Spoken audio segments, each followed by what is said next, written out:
Hai semuanya, ketemu lagi bareng Mihu di sini. Oh iya, kali ini Mihu akan membawakan alur cerita dari film Donghua yang berjudul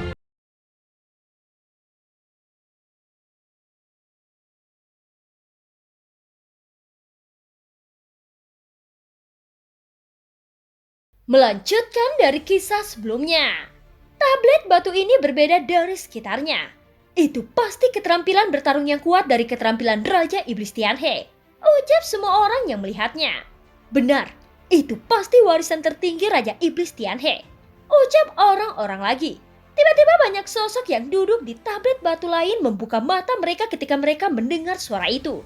Melihat tablet batu emas dan kemudian perlahan-lahan bersandar. Masih ada orang yang tidak percaya dan berusaha mendekat ke depan. Namun mereka terpental lagi. Adapun orang-orang yang tidak percaya mereka mulai maju satu demi satu. Dan tanpa terkecuali mereka terkejut dan terpental. Sialan, karena itu ada di sana. Kenapa kau tidak membiarkan aku menunggu pencerahan? Kesempatan apa yang kau butuhkan? Atau apakah ramuan energi kita tidak cukup? Semua orang mulai menebak satu demi satu. Mereka melihat tablet batu emas tidak jauh di depan mereka. Jelas itu berada dalam jangkauan mereka. Tetapi mereka hanya bisa melihatnya dengan penuh semangat dan tidak bisa menyentuhnya. Keingintahuan semua orang telah diangkat secara ekstrim. Tetapi tidak ada yang bisa mendekati tablet batu itu. Setelah sekian lama, hampir semua orang mencobanya. Di belakang Taijing dan Senju tertegun melihat tablet batu emas yang muncul dan inilah yang ditanyakan sang ratu kepada Raja Iblis Tianhe sebelumnya. Luar biasa. Sungguh luar biasa bahwa ratu begitu kuat sehingga dia dapat mengendalikan segalanya dan aturan di sini. Mata Taijing sedikit rumit karena dia telah menerima pesan dari Yuking dan adegan saat ini membuat jantungnya berdetak lebih cepat. Dia benar-benar tidak tahu harus bersaing dengan ratu seperti apa. Meskipun ratu tidak menunjukkan banyak kekuatan tempur, itu sudah sangat menakutkan. Suamiku, silahkan, itu milikmu, ucap sang ratu tersenyum. Xiaoyan melihat tablet batu emas dan menyaksikan puluhan orang lainnya yang memandangnya. Bagaimana kalau... ucap Xiaoyan berhenti. Tetapi sebelum dia bisa berbicara, dia adalah orang pertama yang mendengar teguran marah Senju. Pergilah, semuanya cepat menyingkir, ucap Senju. Xiaoyan tiba-tiba memiliki garis hitam melihat tindakan Senju. Tunggu sebentar, aku belum menyelesaikan apa yang belum aku katakan. Tetapi sekarang sepertinya agak terlambat. Puluhan tokoh memandang Senju satu demi satu. Mereka terlihat buruk. Tetapi mereka tidak berniat untuk memprovokasi Senju. Tetapi ingin melihat apa yang ingin dilakukan Senju. Puluhan orang keluar satu arah dan Senju terlihat angkuh dan mata semua orang tertuju padanya. Semua orang tidak percaya bahwa mereka tidak bisa masuk dan Senju masih bisa masuk. Melihat Senju mendekati kerumunan, langkah kakinya tiba-tiba berhenti. Dan dia bahkan mendengar cibiran sarkasik dari kerumunan. Hanya Dewa Bintang 3. Hahaha, kekuatan jenis apa itu? Ucap orang-orang mencibir. Benar, aku pikir itu adalah pria yang kuat. Jika tidak berhasil, cepat keluar dari sini. Dalam puluhan orang ini ada banyak orang dengan aura yang kuat. Yang semuanya menatap Senju dengan mata yang merah. Senju memandang kerumunan dengan dingin dan mengabaikan mereka. Sebaliknya dia menatap Xiaoyan dan menunjukkan senyum kecil seperti kipas. Pada saat ini Xiaoyan bergerak dan perlahan mendekat di hadapan mata semua orang. Setelah merasakan Xiaoyan mendekat, terdengar suara ejekan di kerumunan lagi. Hahaha, hanya dewa petarung biasa. Suara kejutan sangat keras karena terlalu aneh. Tentu saja ada juga dewa-dewa petarung di sini. Tetapi mereka semua dipimpin oleh pemimpin keabadian yang kuat. Senju mencibir yang berarti tidak mendengar kata-kata orang itu. Senju dengan tulus mengagumi Xiaoyan di dalam hatinya. Jelas dia sangat kuat, tetapi dia masih berperilaku sangat rendah hati. Tidak seperti dia jelas hanya memiliki kekuatan langkah ketiga. Tetapi dia berperilaku seperti orang kuat di langkah kelima. Jadi, apakah ini bosnya? Xiaoyan mondar-mandir berhenti di samping Senju di mata semua orang dan berbisik. Jadilah rendah hati lain kali. Itu tidak baik. Mata semua orang menjadi lebih curiga. Mereka menatap Xiaoyan dan Senju seolah-olah sedang melihat dua lengan yang rapuh. Aku tidak bisa mendekatinya. Bagaimana mungkin hanya dewa petarung biasa bisa melakukannya? Ya, aku ingin melihat trik apa yang akan mereka mainkan. Jika mereka juga terpental untuk sementara waktu, aku akan membunuh kedua lengan ini bersama-sama. Ucap kerumunan. Ya, bunuh mereka. Suara itu keluar dan Senju mendongak sedikit. Matanya sombong dan tidak marah. Sebaliknya dia tampak tenang. Belum lagi langkah kelima di antara puluhan orang ini. Bahkan jika ada langkah keenam, dia tidak malu-malu. Xiaoyan tidak memperhatikannya tetapi melangkah keluar dan perlahan mendekat. 10 kaki 5 kaki segera duduk di depan tablet batu emas. Dan matanya perlahan tertutup. Pada saat ini puluhan orang berbisik terdiam dalam sekejap. Lingkungan sekitar sepi dan mengerikan. Dan bahkan nafasnya tampak stagnan saat ini. Bahkan jika seseorang tidak mau, sosoknya bergegas keluar lagi. Bahkan jika Senju ingin menghentikannya, sebelum dia bisa mengambil tindakan, sosoknya bergegas ke tablet batu emas memantul kembali. Kali ini dadanya cekung dan sepertinya kekuatan ribuan ini lebih berat dari sebelumnya. Semua orang mendesis dingin dan mundur sedikit demi sedikit. Mata sarkastik berubah dalam sekejap. Dan bahkan mata yang menatap Senju sedikit takut. Beberapa orang telah menyerat pada tablet batu emas itu. Dan mereka segera mencari tablet batu lain di sekitarnya dan duduk. Apa yang masih kau lakukan? Jangan mengambil pekerjaan porselenan ini tanpa berlian. Cepat bubar. Jangan mempengaruhi budidaya bosku di sini. Ucap Senju memarahi semua orang dengan marah. Orang-orang yang tak terbayangkan mengusap mata mereka lagi dan melihat Xiaoyan duduk di depan tablet batu emas.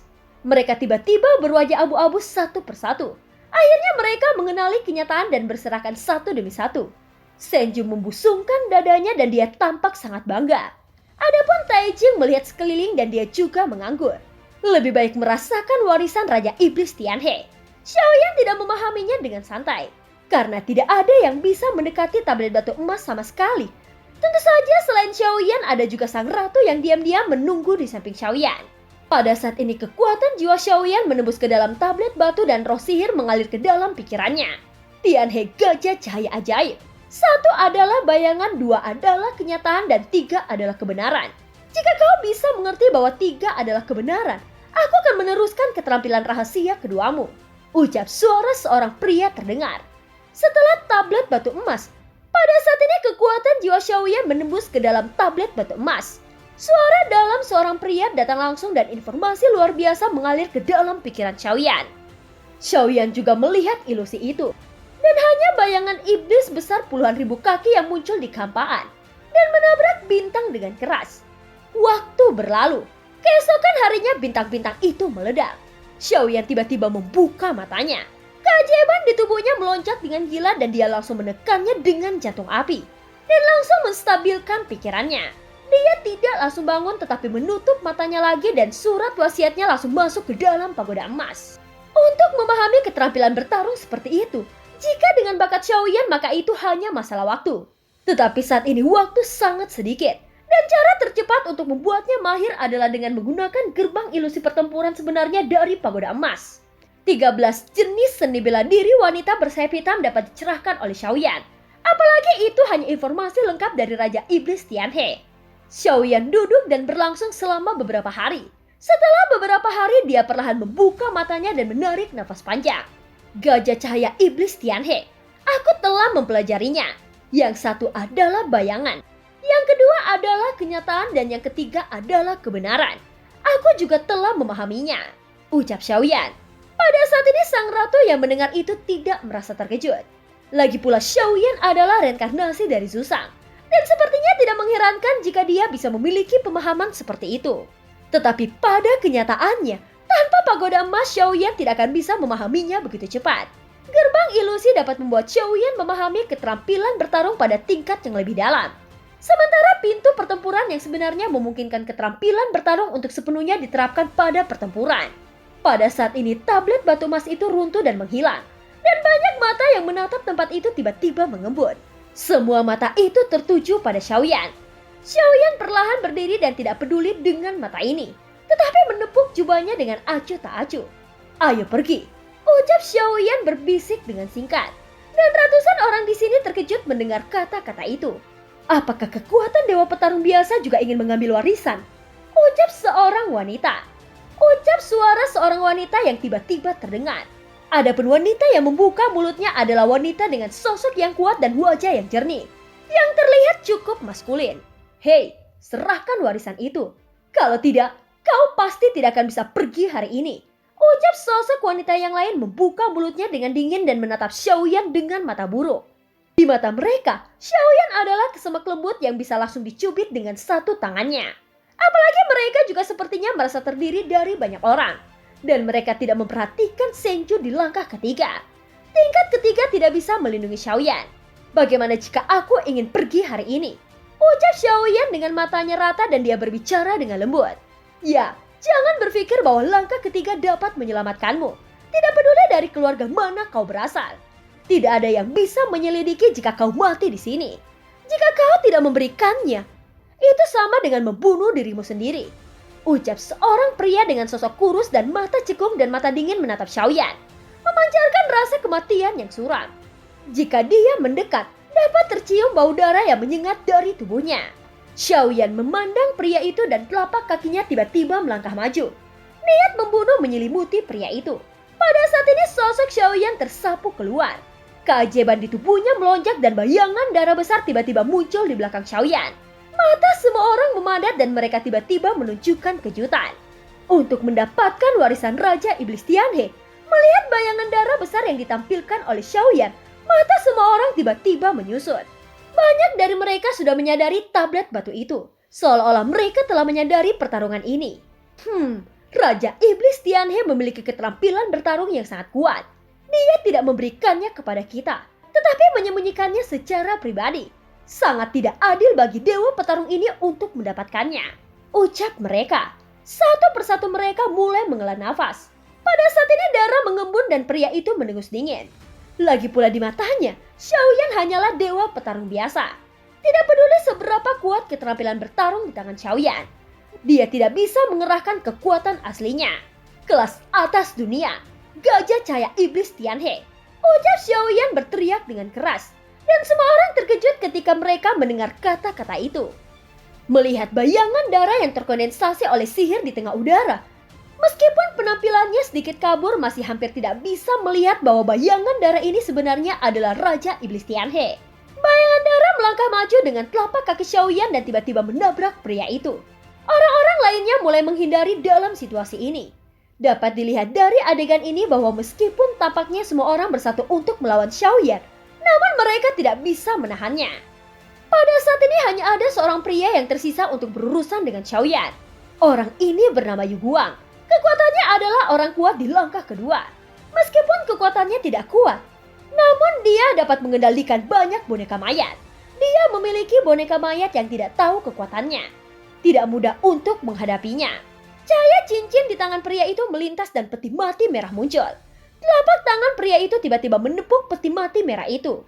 Peti mati itu meledak dan menyapu menuju bayangan darah Xiaoyan. Bom!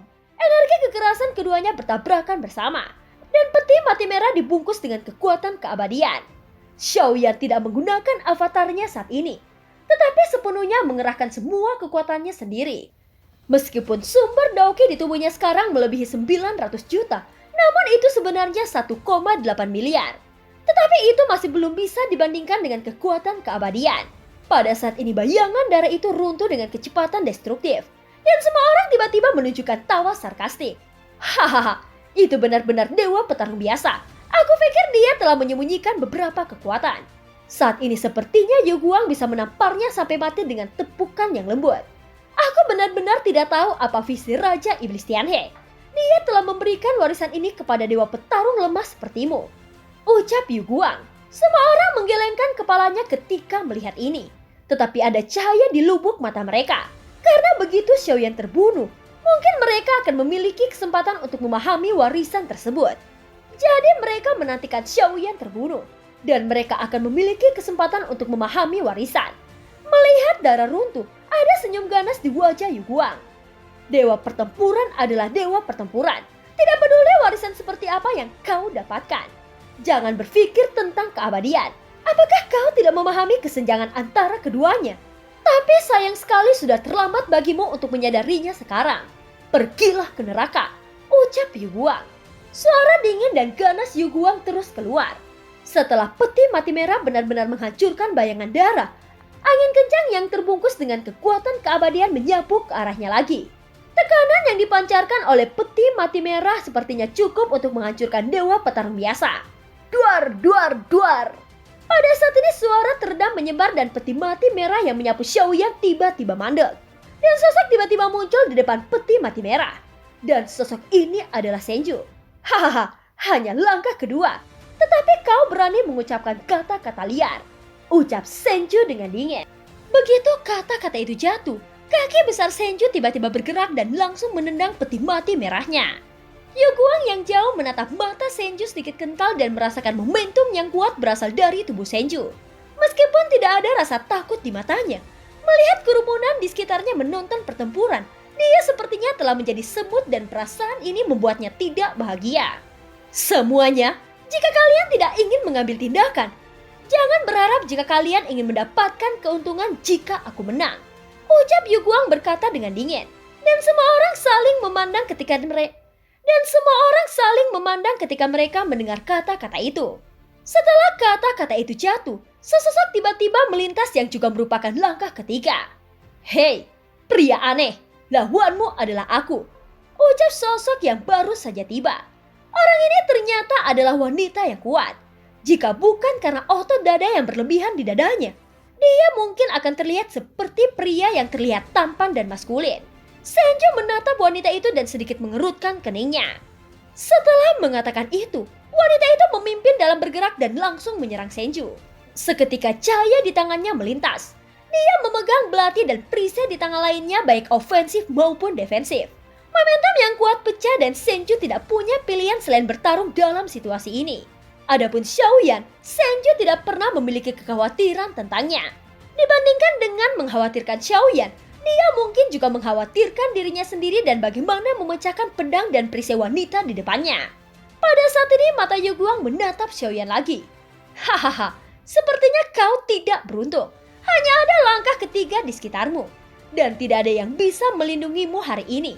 Ucap Yuguang dengan dingin. Dalam menghadapi sarkasme Yuguang, wajah Xiaoyan tetap tenang. Sepertinya tidak ada emosi di matanya dan tidak ada rasa takut. Pada saat ini Yuguang tidak ragu. Dia segera melemparkan peti mati merah lagi dengan trik yang sama seperti sebelumnya. Dan film pun berakhir. Terima kasih udah dengerin Mihu dari awal sampai akhir ya. Sampai jumpa.